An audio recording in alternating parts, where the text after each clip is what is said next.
ஒரு ஊர்ல ரெண்டு ஃப்ரெண்ட்ஸ் இருந்தாங்க. ஒரு நாள் அவங்க காட்டு வழியா போயிட்டு இருக்கும்போது எதிர்பாராத விதமா ஒரு தேவதைய மீட் பண்றாங்க. ரெண்டு பேரும் வரம் கேட்க அந்த தேவதை அவங்க கிட்ட கை நிறைய சில மேஜிக் விதைகளை கொடுக்குது. இது சாதாரண விதை கிடையாது, மத்ததை விட ரொம்ப வேகமா வளரும். இத வச்சு உங்க வாழ்க்கைய மாத்திக்கோங்கன்னு சொல்லிட்டு மறைஞ்சிடுது. ஊருக்கு வந்ததும் முதல் நண்பன் சொன்னா, மச்சான் இதை இப்பவே வித்து பணமாக்கிடலாம்னு. ஆனா ரெண்டாவது நண்பனும், இல்லடா இத நிலத்துல விதைச்சு தண்ணி ஊத்தி வளர்த்தா காலம் முழுக்க நமக்கு லாபம் தரும்னு சொன்னான். ரெண்டு பேருக்கும் கருத்து வேறுபாடு வர விதைய பாதியா பிரிச்சுக்கிட்டு ஆளுக்கு ஒரு பாதையில கிளம்பிட்டாங்க. ஒருத்தன் வித்துட்டு உடனே பிசினஸ் பண்ண ஆரம்பிச்சான். இன்னொருத்தன் விதைச்சு 5 வருஷம் பொறுமையா காத்துட்டு இருந்தான். 5 வருஷம் கழிச்சு ஒரு யுனிவர்சிட்டி ப்ரொஃபசர் தன் ஸ்டூடெண்ட்ஸ் கிட்ட ஒரு கேள்வி கேட்டாரு. இப்போ இந்த 2 பேர்ல யாரு வசதியா இருப்பாங்கன்னு. எல்லாரும் ஒட்டுமொத்தமா விதைச்சவன் தான் சார் அப்படின்னு சொன்னாங்க. ஆனா நிஜம் என்ன தெரியுமா? 5 வருஷம் கழிச்சு 2 பேருமே சமமான ஒரு பெரிய லெவல்ல தான் இருந்தாங்க. எப்படின்னு கேக்குறீங்களா? விதைய வித்தவன் அந்த பணத்தை வீணாக்காம சரியான இடத்துல இன்வெஸ்ட் பண்ணி பெரிய பிசினஸ்மேன் ஆகிட்டான். விதைச்சவனும் அந்த விளைச்சலை சரியா பயன்படுத்தி முன்னேறி இருந்தான். இங்க விஷயம் என்னன்னா, அவங்க பயன்படுத்தின சிஸ்டம் வேறையா இருந்தாலும் 2 பேருக்குமே பணம் எப்படி வேலை செய்யுதுங்கிற அந்த அடிப்படை விதி, சைக்காலஜி ஆஃப் மணி ரொம்ப தெளிவா தெரிஞ்சிருந்தது. உங்களுடைய நிதிநிலையை, ஃபினான்ஷியல் ஸ்டேட்டஸை நீங்க ஃபாலோ பண்ற ஒரு குறிப்பிட்ட முறையை விட பணத்தோட உளவியலை, சைக்காலஜி ஆஃப் மணியை நீங்க எந்த அளவுக்கு புரிஞ்சு வச்சிருக்கீங்க அப்படிங்கிறது தான் தீர்மானிக்குது. பணத்தோட நிஜமான முகம். சரி, இப்போ புத்தகத்தோட முதல் முக்கியமான விஷயத்த பாப்போம். பணத்தை பத்தின நம்மளோட அடிப்படை புரிதல்.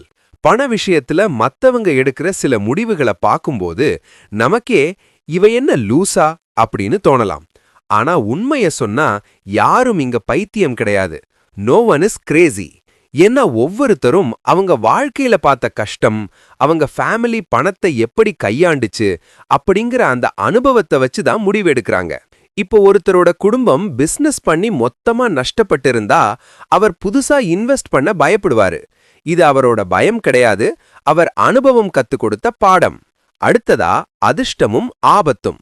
வெற்றிங்கிறது 100% உழைப்பு மட்டும் இல்லைங்க, அதுல ஒரு பகுதி லக்கும் இருக்கு. பில்கேட்ஸ் படிச்ச அதே ஸ்கூல்ல அவரை விட நல்லா படிச்சவங்க இருந்தாங்க. ஆனா எல்லாரும் பில்கேட்ஸ் ஆகலையே. இது ஒரு சின்ன பறவை கதை மூலமா புரிஞ்சுக்கலாம். 2 பறவைங்க சாப்பாடு தேடி போகுது. வடக்கு பக்கம் போன பறவைக்கு வெயில் காலம், எந்த பிரச்சனையும் இல்ல, ஆனா சாப்பாடும் கிடைக்கல.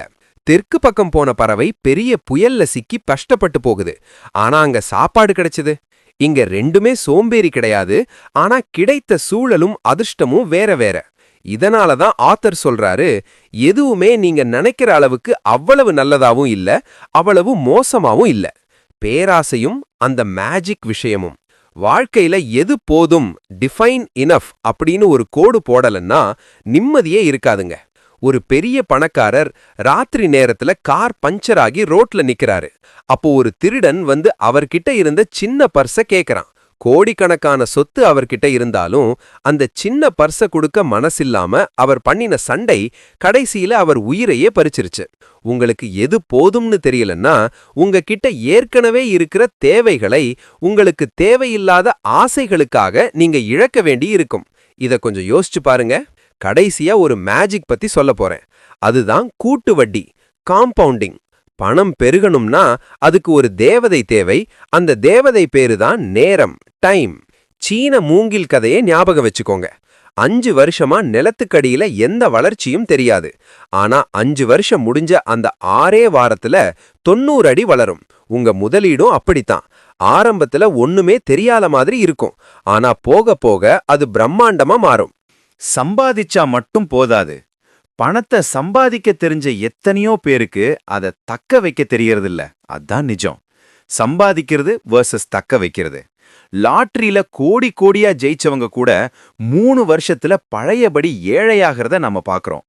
ஏன்னா அவங்களுக்கு பணத்தை சம்பாதிக்க துடிச்சல் இருந்துச்சு, ஆனா அதை தக்க வைக்க தேவையான பயமும் ஒழுக்கமும் இல்ல. சிம்பிளா சொல்லணும்னா ஜெயிக்கிறதுக்கு ஓடுற வேகம் வேணும், ஆனா ஜெயிச்ச இடத்துல நிக்கிறதுக்கு நிதானம் வேணும். அடுத்ததா வாள்களும் வழி நடத்தும். Tails drive everything. இது ரொம்ப இன்ட்ரெஸ்டிங்கான பாயிண்ட்.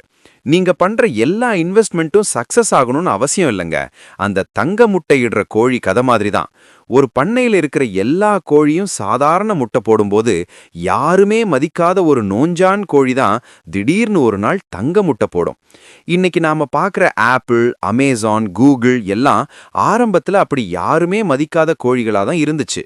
அந்த ஒரு டெய்ல் ஈவெண்ட், அதாவது அந்த ஒரே ஒரு அபூர்வமான வெற்றி உங்க மொத்த வாழ்க்கையவே மாத்திடும்.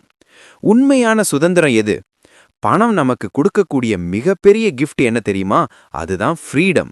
நீங்க ஒரு மாசத்துக்கு லட்சக்கணக்கில் சம்பாதிக்கலாம், ஆனா உங்க குழந்தைகளோட விளையாடவோ இல்ல நிம்மதியா எக்ஸசைஸ் பண்ணவோ உங்களுக்கு நேரம் இல்லைன்னா நீங்க வசதியானவர் கிடையாதுங்க. உங்க நேரத்தை நீங்க விரும்புற மாதிரி உங்களுக்கு பிடிச்சவங்க கூட செலவழிக்கிற அதிகாரம் எப்ப கிடைக்குதோ அதுதான் உண்மையான ஃப்ரீடம். இதை நிரூபிச்சவர் தான் ரொனால்ட் ரீட். இவரை பத்தி இந்த உலகமே ஆச்சரியமா பேசுச்சு. ஏன்னா அவர் ஒரு சாதாரண துப்புரவு தொழிலாளி, ஜானிட்டர். ஆனா அவர் இறந்தப்போ அவர்கிட்ட இருந்த சொத்து எவ்வளவு தெரியுமா? $8 மில்லியன். அதாவது நம்ம ஊர் காசுக்கு பல கோடிகள். அவர் ஒன்னும் பெரிய சிஇஓ கிடையாது, ஆனா வருமானத்துல ஒரு பகுதியை விடாம சேமிச்சாரு.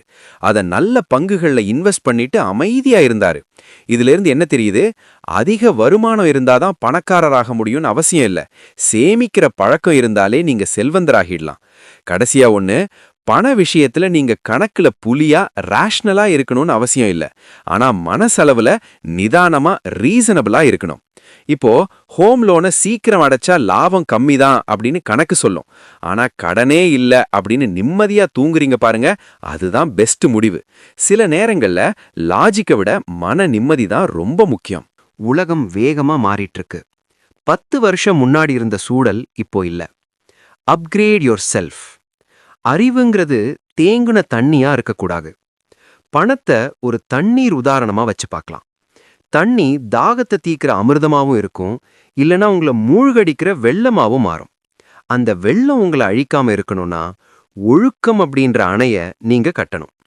அந்த அணைய நீங்க சரியா கட்டிட்டீங்கன்னா பணம் உங்க தாகத்தை தீக்கிற அமிர்தமா மாறும்.